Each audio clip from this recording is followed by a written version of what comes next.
నేను జానుని బతికించుకోలేకపోయాను. కానీ కనీసం అత్తయ్యని కాపాడుకోవడానికి మనం ఏం చేయాలో అన్నీ చేద్దాం. గుండెలు తీసిన బంటూరా నువ్వు. బావగారు, పాపం మామయ్య ఎప్పుడు తిన్నారో ఏంటో. వెళ్ళి జ్యూస్ అయినా తాపించి తీసుకురండి. నాన్న జ్యూస్ తాగుతాను రా నాన్న. నాకు ఇప్పుడు ఏమవుతాయ్యా? పోనీ కాఫీ అని తీసుకొస్తాను నాన్న. వద్దురా.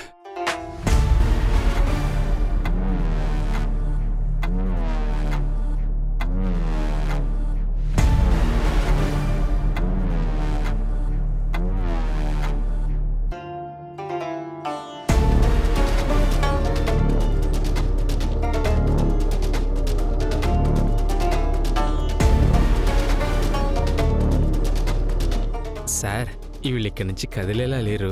ఇప్పుడు ఏం చేస్తారు sir? You wait and see.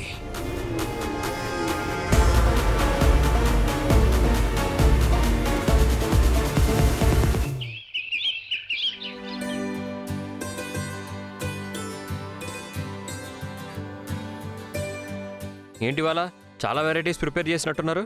అవునరా, మన తులసికి ఇష్టమైనవన్నీ తెప్పించాను. కూర్చో తులసి.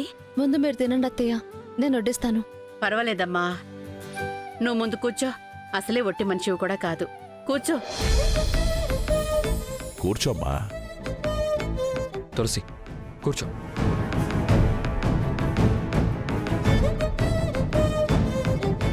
విశాలాక్షి, ఆ కోడలికిది పాలలో కలిపివ్వు.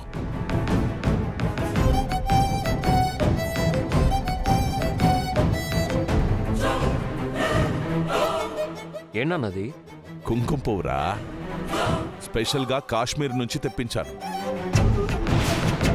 నువ్వు కడుపులో ఉన్నప్పుడు మీ అమ్మ కూడా పాలల్లో ఇదే తాగింది.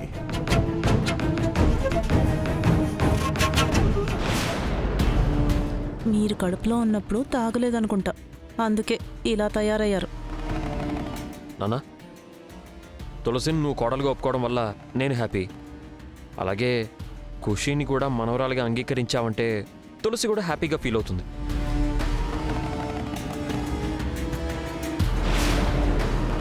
అయ్యో, మీకింకా అనుమానం ఎందుకురా? తులసి ఇంటి కోడలైనప్పుడు ఖుషి మాకు ముద్దుల మనవరాలే కదా.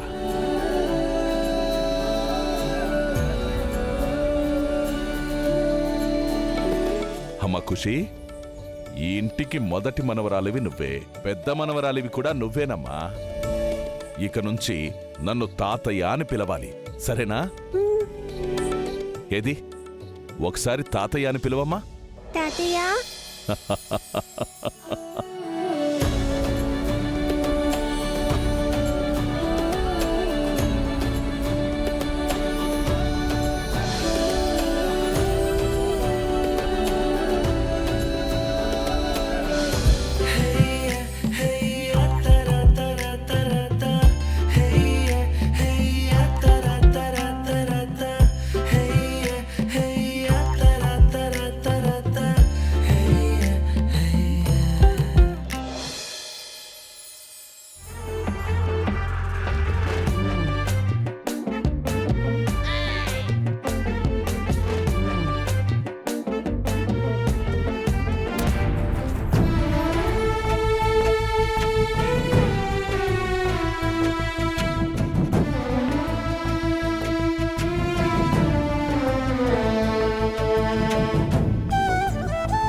ప్లేట్లు మార్చడం కాదు, బుర్ర పెంచుకోండి కొంచెం.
భగవంతుడా, ఆ కుటుంబానికి జానుని దూరం చేశాం.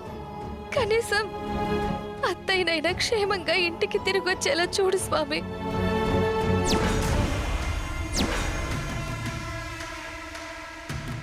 కొంప తీసి వీడు ఇంజెక్షన్ చేయడానికి వెళ్ళాడా ఏంటి? చేసినా చేస్తాడు. వామ్మో, ఏం చేస్తాడో ఏంటో.